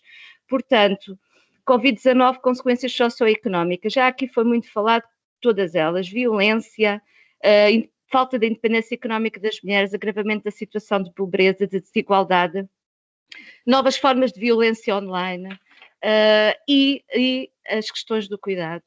Temos que repensar o modelo macroeconómico, temos que centralizar os direitos humanos das mulheres e raparigas. As estatísticas desagregadas por sexo são essenciais para tornar visíveis as desigualdades e Portugal está a fazer um caminho essencial nessa matéria que muito valorizamos e no qual temos estado envolvidas também. Iremos receber agora, felizmente, numa alteração do paradigma de trabalho da União Europeia, enquanto resposta comparativamente à última crise. Este paradigma já não será de implementação da austeridade, mas de investimento. E o investimento de emergência e o investimento a 7 anos tem que ser pensado, de facto, no sentido de dar resposta imediata às desigualdades que estão reforçadas na sequência da crise, mas também no sentido de transversalizar a igualdade entre mulheres e homens em todas as medidas de políticas que vão ser implementadas para o Portugal 2030. Portanto, plano de recuperação e resiliência com perspectiva de género significa que temos que perceber, em termos de transversalização, no que respeita a orçamentos, que verbas efetivas, quanto do plano de recuperação e resiliência vai dar resposta às desigualdades que estão a ser agravadas neste momento e quanto, nas restantes medidas, vai efetivamente fomentar a igualdade entre mulheres e homens. A CEDAW, a Convenção sobre a Eliminação de Todas as Formas de Discriminação contra as Mulheres, que Portugal está a reportar neste momento, tal como nós, enquanto sociedade civil organizada, reportamos em termos de relatório sombra, é essencial e um referencial de direitos humanos que Portugal pode aqui adotar. O Estado português tem legitimidade para adotar medidas de ação positiva para terminar com as desigualdades estruturais de base. Deve fazê-lo no desenho do plano de recuperação e resiliência e no desenho dos financiamentos a 7 anos que virão no quadro do quadro financeiro plurianual e do Portugal 2030. Está na altura de centralizar os direitos humanos das mulheres, está na altura de reconhecer que a discriminação com base no sexo é estrutural, está na altura de reconhecer que a crise da Covid-19 mostrou que afeta mais as mulheres, mas também foram as mulheres que mantiveram as sociedades a funcionar quando tudo teve que fechar. Houve uma série de profissões que na altura dos confinamentos poderiam desaparecer, ninguém dava pela falta delas. Agora, o cuidado, que é central e é acima de tudo feito pelas mulheres, foi isso que manteve a sociedade a funcionar. Muito obrigada. Muito obrigado, Ana Sofia Fernandes. Vamos então agora ver se já é possível ouvir a Ana Torres. Acho que sim, não é? Estão a ouvir agora? Muito bem. Peço desculpa pela aquela, mas tive que entrar e sair novamente, havia qualquer coisa aqui que não estava bem. Bom, em primeiro lugar, muito obrigada pelo convite, pelo convite do Sr. Secretário de Estado, muito obrigada também, muito obrigada a todas pelas intervenções que entretanto já ouvi. É um gosto também cumprimentar todas as oradoras às quais já temos participado em painéis assim também, com o Ricardo Alexandre também. Portanto, tenho muito gosto em estar aqui. Também dizer que é um orgulho, enquanto portuguesa, também perceber que esta agenda foi colocada como prioritária pela presidência portuguesa da Comissão Europeia. Portanto, tenho mesmo gosto em que estejamos a discutir isto e em que seja colocado como deve, com a centralidade que deve, a questão da igualdade de género e, portanto, os impactos, e que as leituras sejam feitas exatamente nesta linha da centralidade destas questões. Há muito do que foi dito que já foi dito, pronto, mas eu queria começar por, no fundo, levantar questões gerais sobre a pandemia, sobre os seus efeitos e depois também ir, tal como também já foi feito, dar alguns dados, enfim, irei poupar, felizmente é o privilégio de ser a última, irei poupar-vos algumas repetições. Portanto, queria também, enfim, uma reflexão um pouco mais abrangente, não é? O que é que a pandemia tornou mais visível, não é? Portanto, se o vírus já todos sabemos, afeta-nos a todos e a todas, mas com impactos diferentes, tem tido como efeito o aumento exponencial das desigualdades sociais de raça e de género, entre países e entre também regiões do mundo e dentro dos próprios países. Portanto, há uma transversalidade relativamente a um conjunto de desigualdades que o vírus acaba por dar visibilidade. Mas o que é que a pandemia também tornou mais visível? Tornou mais visível a questão das nossas interdependências. Para haver produção, economia, tem de haver cuidado, corpo saudável, o chamado trabalho da reprodução social ou o trabalho de cuidar. Para termos de saúde, temos de ter pessoas e instituições que cuidam de todos. E, portanto, precisamos do bem comum, precisamos do papel do Estado e precisamos da solidariedade. No plano pessoal e privado, este trabalho é feito esmagadoramente por mulheres. Esse trabalho que em tempos de crise sanitária é cotidiano, é invisível, é fundamental, mas é desvalorizado no plano coletivo e que é descartado também o seu valor económico e simbólico. Na esfera produtiva e pública, esse trabalho é também desempenhado maioritariamente por mulheres. Temos a saúde em Portugal, como em muitos países, a saúde é maioritariamente, quer no plano do trabalho mais qualificado, quer no plano menos qualificado, é exercida, é uma esfera onde são as mulheres maioritariamente as profissionais que lá estão, na educação a mesma coisa, na justiça a mesma coisa. Não sei se sabem, não é? A maior parte dos juízes em Portugal são juízes, daí aquela questão que as pessoas acham que é uma questão, enfim, de menos importância, como da linguagem. Quando se fala em juízes portugueses, estamos a falar no plural, estamos a falar da maioria são juízas, a maioria dos procuradores são procuradoras, a maioria dos advogados são advogadas, a maioria dos médicos são médicas e a maioria dos professores do ensino superior ainda não são as mulheres, mas para lá caminham. E em alguns sítios do Politécnico são de facto já a maioria. E, portanto, estamos a falar de uma sociedade que no domínio daquilo que se pensa que tem que ver com, quer no plano do privado, e, portanto, no plano do que é o tal trabalho do cuidado e da reprodução, quer no plano do público, tem uma centralidade, ou seja, no trabalho produtivo, naquele trabalho que é pago, tem, de facto, uma centralidade das mulheres no seu centro. E estes setores, os setores que eu falei, públicos, saúde, educação e justiça, são setores que nos últimos anos, e como tendência global em todos os países, sobretudo com a tendência neoliberal na economia, têm sido subfinanciados, são em geral comparativamente mal pagos e são atacados, aliás, como fontes de despesa. sem se compreender que deles dependem não só a nossa saúde coletiva, que ficou tão visível, está tão visível na pandemia, como a coesão social e mesmo como o funcionamento das nossas democracias.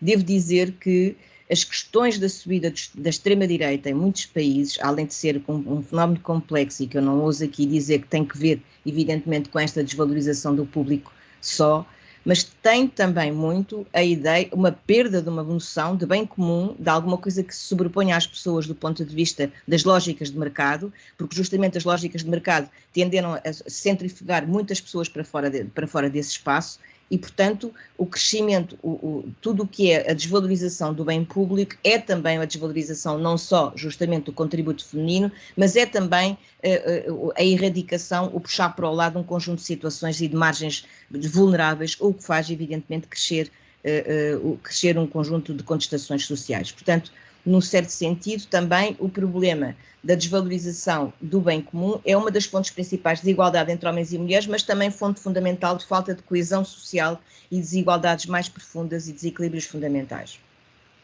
E depois também é sabido que na esmagadora maioria dos países as mulheres acumulam o peso, a responsabilidade acumulada com o trabalho produtivo e reprodutivo. Portanto, estas duas dimensões tornam, no fundo, evidencia-se esta questão com a pandemia, evidencia-se aquilo que no cotidiano e sem que pandemia é de facto o tal trabalho invisível, e também devo dizer que muitas vezes não há a noção do peso da tarefa, das tarefas, do lugar do produtivo que as mulheres também exercem na sociedade. Portanto, de facto, aqui faz muito sentido ver como é que estes impactos são vistos de forma diferenciada de acordo com esta lógica da questão da desigualdade entre homens e mulheres. Eu não vou repetir, sabemos, talvez, não vou dizer dados que me penso que não foram dados, não é? Que é, por cada 100 homens no limiar da pobreza, estima-se que existirão 118 mulheres. Já se falou muito também da questão do risco direto e indireto, por um lado o risco direto por causa da exposição relativamente às atividades no campo profissional que as mulheres desenvolvem muito mais do que os homens, 70% da força de trabalho em serviço social, de saúde, 90% na enfermagem. Depois também o risco indireto, o risco direto e o indireto é a questão do esgotamento, da sobrecarga de trabalho, das condições de precariedade, a médio e a longo prazo, e portanto a sobre-representação também das mulheres nos setores mais afetados, como a hotelaria, a restauração, o turismo, isto ao nível português e evidentemente também ao nível mundial. Depois a questão também do gender gap relativamente à questão dos salários, à questão das situações também aumentou também em 20% o número de rescisão de contratos de mulheres grávidas, portanto que é uma coisa que aliás é como se sabe contra a lei. Portanto, há todo um conjunto de efeitos de que já se falou, a par do impacto nas condições laborais também o trabalho não remunerado, as tarefas domésticas, a influência dos constrangimentos de género na atribuição dos papéis e na divisão tradicional do trabalho e, portanto, também todo um conjunto de efeitos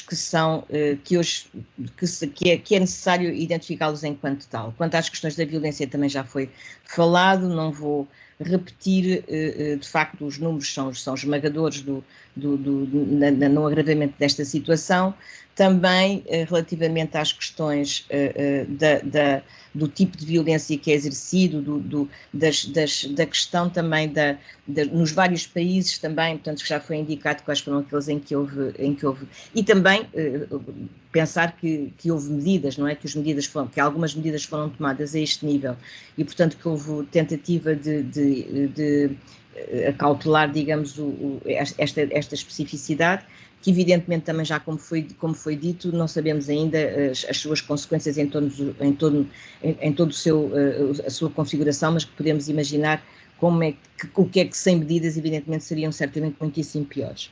E portanto aqui seria fundamental também avaliar as medidas que entretanto foram tomadas.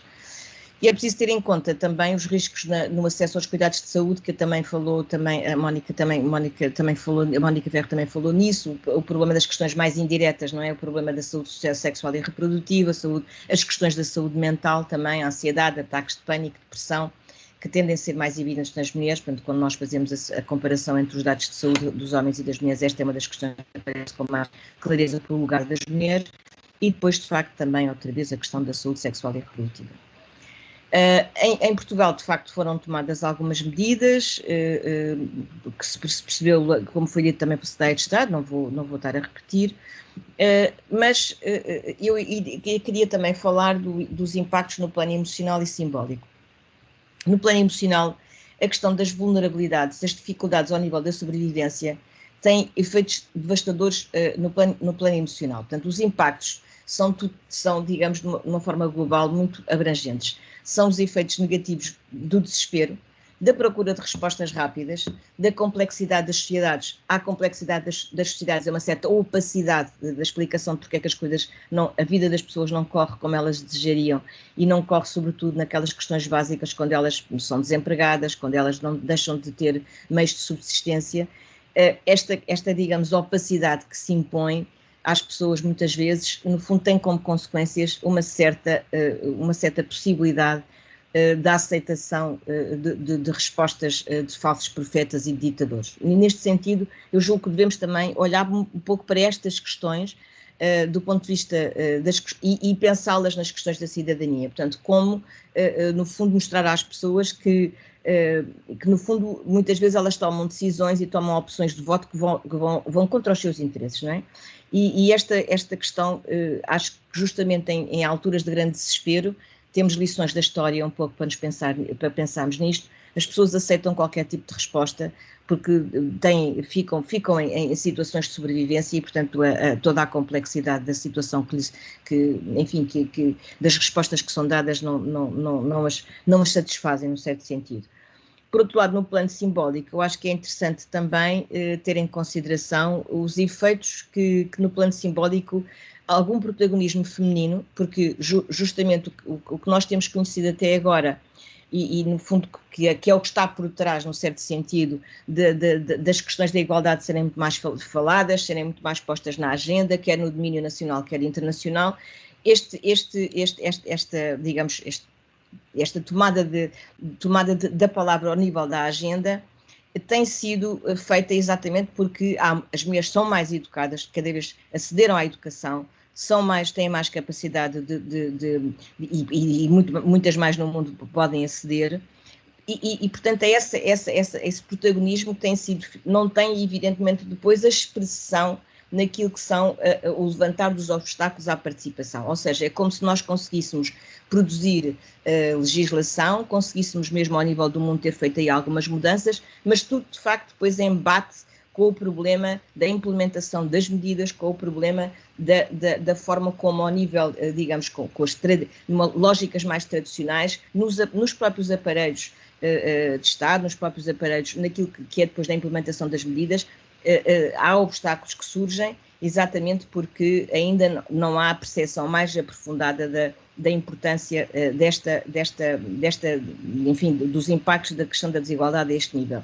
E nesse sentido, nós precisamos da ação, por um lado, deste nível de ação a nível legislativo é absolutamente fundamental, mas depois também precisamos de quê?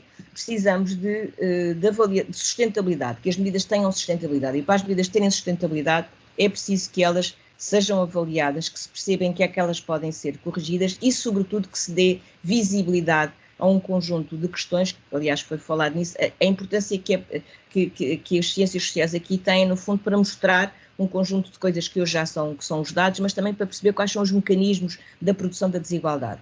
Eu quero dar só um exemplo muito, muito rápido, relativamente acho que ainda estou no meu tempo, relativamente à questão da diferença que há entre a lei e, portanto, a possibilidade que temos de aplicar a lei e aquilo depois que é a dificuldade muitas vezes da sua implementação. Com a lei do divórcio, como sabem, a lei de 2008 foi uma lei importante porque, nomeadamente relativamente às questões da violência doméstica, porque permitiu que uma mulher que que um homem que é violento não se quer divorciar da sua mulher, quer continuar evidentemente, quer fazer, no fundo, quer fazer com que ela continue a servi-lo no sentido mais global. E, portanto, a lei permitiu, exatamente ao permitir o divórcio sem consentimento do outro, porque até a lei de 2008 o que acontecia era que se uma pessoa se quisesse separar de um homem que fosse violento, ela não tinha outra forma senão ir, por exemplo, falar de adultério, não é? E dela própria ter cometido adultério para poder ter um divórcio,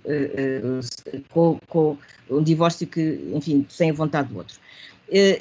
E também aí nessa lei foi permitido, por exemplo, definir-se a questão da necessidade da compensação dos créditos pelo trabalho doméstico e pelo trabalho de cuidado feito pelas mulheres. E isso estava na lei.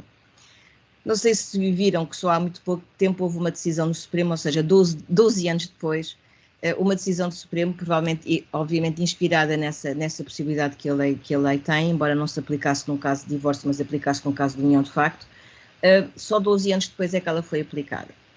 E o que é que eu quero dizer com isto? Quero dizer com isto, e podia falar de vários exemplos das questões a própria aplicação da Convenção de Istambul, como se sabe, e precisamente por isso é que ainda bem que temos uma pessoa com a qualificação da Helena no Grevio.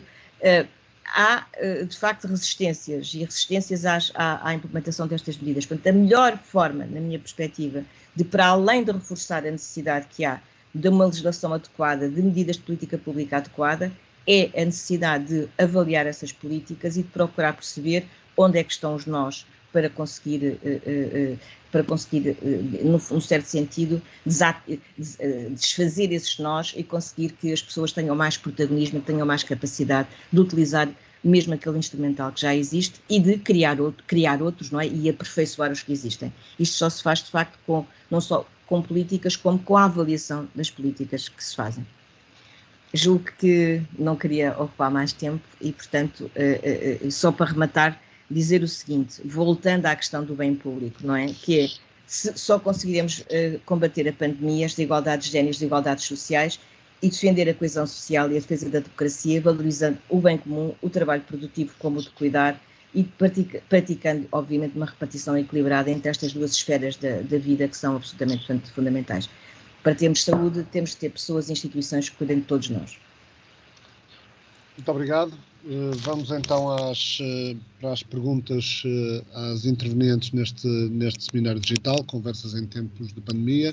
Eu pedia só agora que pudessem desligar os microfones, quem já não está a falar, para depois poderem ser abertos para responder às perguntas que há algumas perguntas. Eu, de qualquer forma, uma vez que a Ministra Mariana Vieira da Silva não pode estar até ao final do debate, não vou estar aqui a endereçar as perguntas que lhe foram colocadas no chat. De algum modo, tentarei, no tempo que nos resta, adaptá-las e, se vir que se justifica, colocá-las a outras participantes no painel, ainda que não seja a resposta política, nomeadamente à questão que a Ana Sofia Fernandes colocava há pouco de sabermos que verbas do Plano de Recuperação e Resiliência vão dar resposta às questões da desigualdade. Isso não está aqui ninguém que possa responder. Vou deixar colocar uma questão que foi posta no chat pela Marta Santos, que pergunta à Mónica Ferro de que modo o investimento, são duas questões, de que modo o investimento em saúde e direitos sexuais e reprodutivos é necessário à liderança por mulheres, e na segunda questão, em concreto, como é que os apoios das Nações Unidas podem reverter para as mudanças na Europa face à vaga de populismos e backlash e retrocesso de países europeus nos direitos das mulheres. Mónica. Bom, obrigada, Ricardo. Vou tentar ser o mais breve possível. A verdade é que temos salientado em todas as oportunidades, e creio que as outras painelistas ecoaram essa ideia também de que o investimento no acesso à saúde sexual e reprodutiva e aos direitos sexuais e reprodutivos é verdadeiramente fundamental para que as mulheres possam ter autonomia e possam traçar o seu próprio projeto. Aliás, um dos exemplos que damos muitas vezes é que é exatamente este tipo de investimento alinhado com a remoção dos obstáculos à plena participação das mulheres e ao pleno acesso das mulheres a esses mecanismos de saúde e de direitos que permite a emancipação e que permite uma vida em total liberdade. E vou dar um exemplo muito concreto. Se as mulheres não tiverem acesso a cuidados de saúde sexual e reprodutiva, se não tiverem acesso à informação e se não tiverem poder de decisão, não podem planear a sua fertilidade e isso, por exemplo, impede-as de poder ficar na escola, concluir uma licenciatura ou outra forma de ensino que tenham escolhido para si mesmas, e mesmo que o consigam fazer, se não puderem controlar, se não puderem tomar as decisões mais fundamentais das nossas vidas, que são decidir se quer constituir uma família, se quer ter filhos, quantos filhos é que se quer ter, o espaçamento entre cada gravidez, são mulheres que não vão poder exercer as qualificações que adquiriram na escola, não vão poder participar no espaço público, não vão poder ter uma voz ativa, isto já para não falar de todas as consequências negativas que sabemos que aqui vêm. Eu há pouco referia-me ao aumento do número de casamentos infantis. Há aqui algo que é preciso ser dito, é claramente uma violação de vários direitos humanos destas meninas e destas raparigas, mas a verdade é que muitos pais casam as suas filhas em idade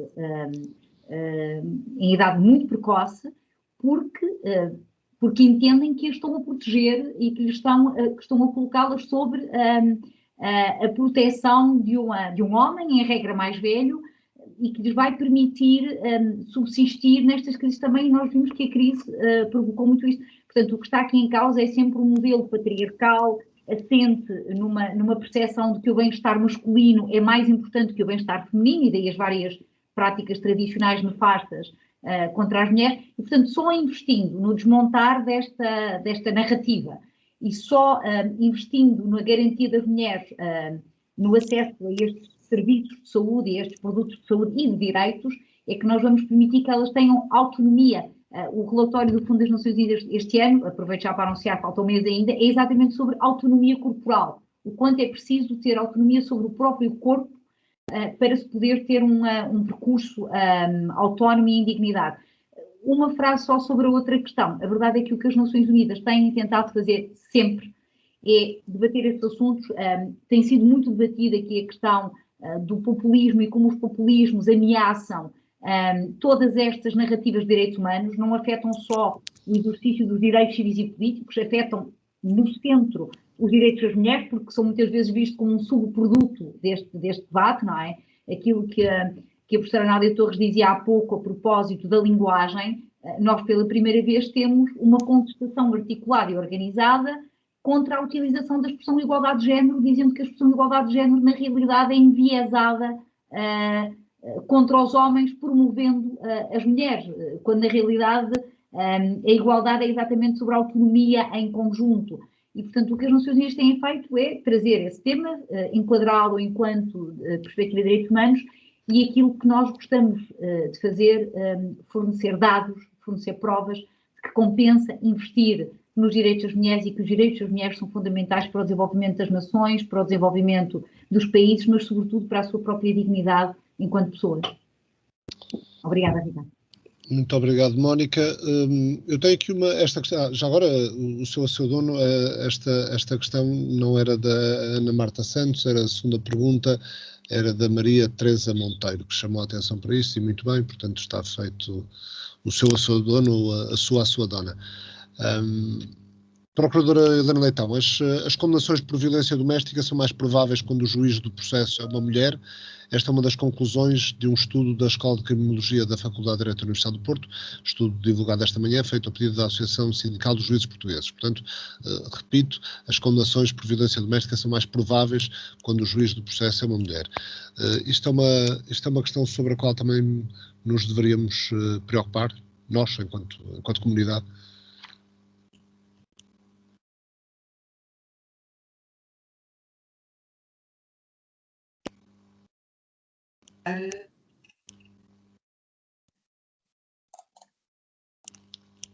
Desculpa, estou a tentar pôr-me em contacto, pelo menos sonoro, penso que já está conseguido, pronto.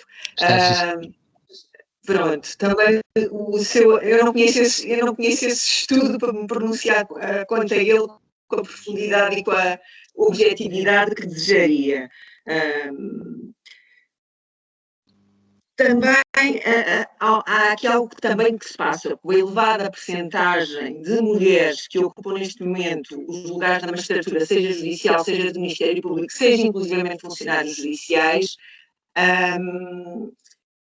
é difícil efetivamente que a maior parte das decisões condenatórias proferidas nesta matéria não sejam efetivamente proferidas por mulheres ou seja, nós temos uma percentagem de 80 e tal %, e estou a falar de cor porque não uni esses dados previamente, estamos a falar de uma percentagem de 80 e tal % de mulheres na primeira instância, já vamos a caminho, se não ultrapassarmos os 50% de mulheres na segunda instância, e não vou dizer que brevemente o Supremo será tomado pelas mulheres, porque poderia ser mal entendida quando a expressão ser tomado, mas a verdade é que elas ocupam cada vez mais o seu lugar, o lugar também na administração da justiça.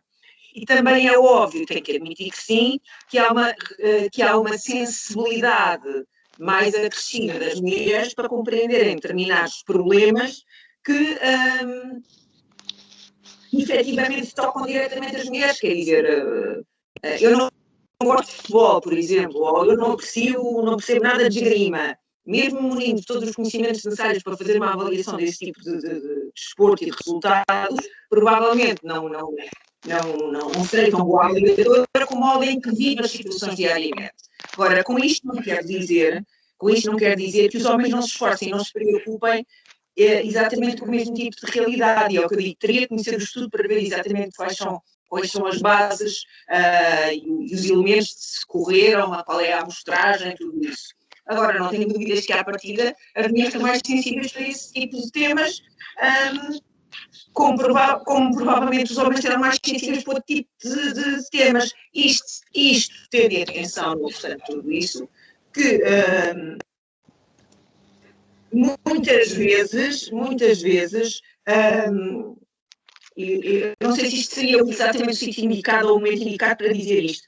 Às vezes as mulheres não são muito boas para si próprias, diga-se de passagem.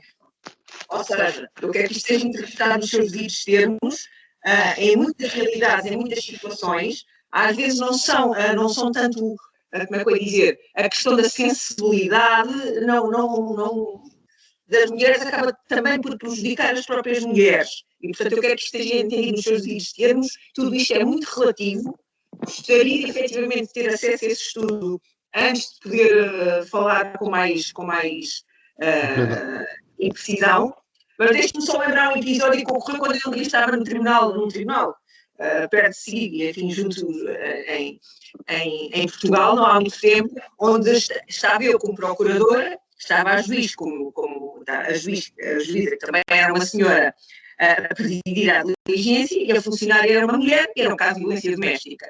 E eu só me recordo, quando o arguido entra na sala, ele olha, ainda por cima a advogada do senhor também era uma mulher, por coincidência ou não. Eu só me lembro do arguido entrar na sala e dizer, já estou condenado. Olhou para toda a galeria de pessoas que estavam sentados no tribunal, e foram as primeiras palavras dele, já estou condenado. Quer dizer, isto é uma impressão também subliminar que existe e prevalece na sociedade. Agora, efetivamente, nas mentalidades mais tradicionais dos homens, e nós temos vários casos desses, verifica-se efetivamente que o preconceito continua a existir relativamente às mulheres, e não vamos ignorar isso. Há várias sentenças mais conhecidas, preferidas por homens, relativamente a essas matérias, que, enfim, preferem decisões que já foram criticadas em todas as frentes. Agora, efetivamente, se me perguntarem, eu continuo a dizer, eu acho que realmente os assuntos que nos tocam diretamente somos sempre mais sensíveis para eles. Se isto depois se reflete nas penas, não sei, eu não tenho dados suficientes, porque, acima de tudo, é um dever das magistradas e dos magistrados serem objetivos e regerem parâmetros de objetividade na aplicação da lei. E, portanto, é isto que eu quero crer, ou gostaria de crer que acontece nesta matéria como em todas as outras. Muito bem, muito obrigado. Uma questão da Alice Frade para a Amélia Torres. Como tem a Academia, para além dos contributos essenciais de investigação, contribuído para o pensamento e mudança do paradigma sobre os direitos das mulheres?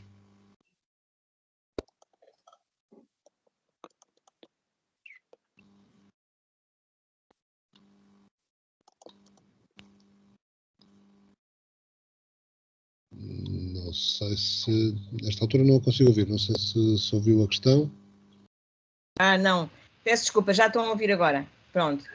Agora sim. Ok, agora sim. Não, ainda estava de facto com o microfone fechado, há bocadinho é que não, mas eu estava a dizer se posso falar sobre esta questão também que foi levantada à Helena Leitão, Posso falar rapidamente? Sim. Mas sim, muito rapidamente. Peço que nós já ultrapassamos a altura para o fecho do debate.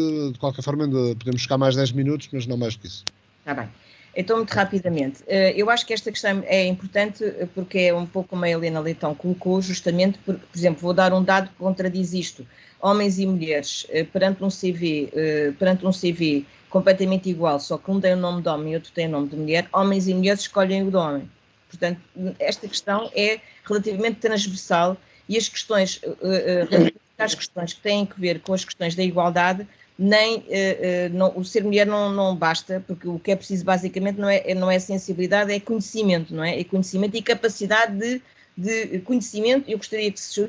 Mas também é verdade o que a Helena Leitão disse. Porquê? Porque as experiências de vida, não é uma questão de essência, é a questão das experiências a que nós somos expostos na vida, e por isso é que se diz que as mulheres depois têm aquela tendência mais maternal. Bom, é que as experiências todas que nós desde criança somos submetidos, somos socializados, digamos assim, criam alguma propensão e alguma probabilidade maior, obviamente, de poder acontecer uma coisa dessas, mas a questão fundamental nestas coisas não é a sensibilidade, é o conhecimento das situações e é a capacidade, de facto, e como diz também a professora Helena Leitão, quer dizer, as pessoas têm que julgar objetivamente com os dados que têm. Nós é que sabemos que as pessoas não são máquinas, obviamente, e, portanto, também temos que, através do conhecimento, mostrar, por exemplo, os bias que são inconscientes, muitas vezes, que as pessoas têm em relação às coisas e que são construídos ao longo deste tempo longo, que é a educação e que é o contacto que nós vamos tendo ao longo da vida com as experiências que a vida nos proporciona. E, portanto, e isso cria-nos uma forma de olhar para as coisas.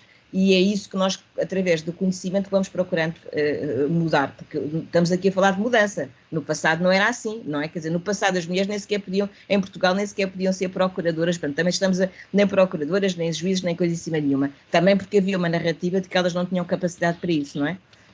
Portanto, isto aqui estamos no domínio em que exige mudança, exige conhecimento e exige concepção. E isso agora vai me permitir já ir diretamente à Alice Frade, responder à Alice Frade, que é a quem agradeço muito a pergunta. Nós, justamente, uma das coisas que a Academia procura fazer, ou pelo menos dentro da Academia, através do centro, nós procuramos fazer, por um lado, como estava a dizer, portanto, é avaliar, além da avaliação de políticas públicas, é também a produção de conhecimento e a formação nas várias áreas. Nós temos tido, de facto, temos desenvolvido, correspondido, aliás, o que procuramos fazer é fazer ponto ao nível nacional com todas as pessoas que na área têm trabalhado nestas áreas e fazemos várias coisas a vários níveis, não é? Por um lado, a investigação, que é produção de conhecimento que procuramos disseminar o mais possível, mas também procuramos fazê-lo com o envolvimento das pessoas, não é? E, portanto, com aquilo que se pode dizer através de vários tipos de ações, não é? Não só, de facto, a investigação, que é fundamental, porque é evidente quando eu digo um resultado, como disse agora, por exemplo, que homens e mulheres escolhem um CV, não é? Isto tem que ter o conhecimento e a análise do assunto antes, não é? E este tipo de dados, por exemplo, são muito importantes porque, assim como o gap salarial, o conjunto de vítimas da violência, portanto, há um conjunto de coisas que nós procuramos fazer e temos procurado fazer justamente com muita preocupação aqui em relação às questões da chamada disseminação e de produção muito alargada daquilo que é, isto é, retraduzindo muito os nossos resultados e procurando também desenvolver atividades de formação e atividades com as pessoas envolvidas, não é? Muito importante também fazer uma prática de envolvimento das pessoas que estão relativamente às quais estamos relativamente a trabalhar, não é? Portanto, não é chegar da academia só dizendo que a realidade é assim. Não, é envolver as pessoas que não percorrem um caminho, e é preciso percorrer com elas esse caminho muitas vezes, para mudar coisas como nós fizemos estudos mas ficámos muito contentes porque mudámos a lei do assédio sexual, por exemplo, contribuímos para essa mudança, claro que foi a Assembleia da República que o fez, o mesmo no caso do divórcio, o mesmo no caso de muitas outras áreas, por exemplo, da proteção das crianças também. Portanto, há um conjunto de coisas que nós temos que procurar de batalhar e essa batalha faz também com as pessoas, não se faz só, digamos, fazendo uma divulgação de uma lógica de cima para baixo. Muito obrigado. Ainda uma questão para a Ana Sofia Fernandes. Falou na necessidade de repensar o modelo económico. Em concreto, será importante A redefinição, eu sei que o secretário-geral da ONU também tem falado disso, entre as recomendações que faz aos países. Será importante a redefinição do produto interno bruto dos países de forma a incluir o trabalho doméstico, tornando-o contabilizável, logo mais visível? Essa pergunta é fundamental na nossa perspectiva. Efetivamente, não há uma contabilização, portanto não se sabe quanto é que vale economicamente esse trabalho, mas pode haver. Se os Estados quiserem, podem fazê-lo. Houve uma estimativa feita há 3 anos, no relatório do secretário-geral da ONU, mas em Portugal não há essa estimativa ainda. É importante fazê-la, creio que estamos aí nesse caminho. Mas, porquê é que isto é importante? Porque, efetivamente, isto significa que há uma transferência de recursos das mulheres para a economia. Só há economia tal como a conhecemos porque há trabalho não pago, há trabalho do cuidado, que é feito esmagadoramente pelas mulheres. Portanto, as mulheres, que são as mais afetadas, todos os indicadores de desenvolvimento humano mostram isso, são as mais afetadas antes da crise e agora depois da crise, porque há uma desigualdade de base estrutural que assenta precisamente nisto. Elas são quem sustenta o funcionamento da economia capitalista tal como a conhecemos. E nem tudo está à venda. Nós sabemos, por exemplo, que o Produto Interno Bruto contabiliza na sua métrica, por exemplo, dinheiros decorrentes da exploração sexual das mulheres. E mesmo em países onde essa exploração sexual, e muito bem, não está regulamentada. Ora, se a prostituição é contabilizada na métrica do Produto Interno Bruto, mesmo em países que a consideram uma violação de direitos humanos, de acordo com convenções internacionais de direitos humanos e também ratificadas pelo Estado português, porque é que o trabalho não pago, o que sustenta a sociedade e a mantém a funcionar, não entra nas contas públicas? Porque o modelo patriarcal económico é um modelo patriarcal quase perfeito, efetivamente. Mas é possível mudar isto. Há economistas feministas com pensamento a este nível. Há uma call muito intensa por parte do secretário-geral das Nações Unidas e esta crise da Covid-19 vai mostrar isso de forma evidente. Portanto, isto é um apelo à ação para mudarmos estruturalmente e conseguirmos reconstruir melhor, como diz o secretário-geral das Nações Unidas, não deixando nenhuma mulher ou rapariga para trás. Muito obrigada. Muito obrigado a Ana Sofia Fernandes, a Ana da Torres, a Helena Leitão, a Mónica Ferro, também às intervenções iniciais da Ministra Mariana Vieira da Silva e do Secretário de Estado Francisco André. Obrigado a todos os que participaram. Já participei em webinars bastante concorridos, mas não tenho ideia de algum com tanta gente a assistir, o que é prova do interesse e da importância do tema. Muito obrigado a todas e a todos e até à próxima. Obrigado. Obrigada, boa tarde.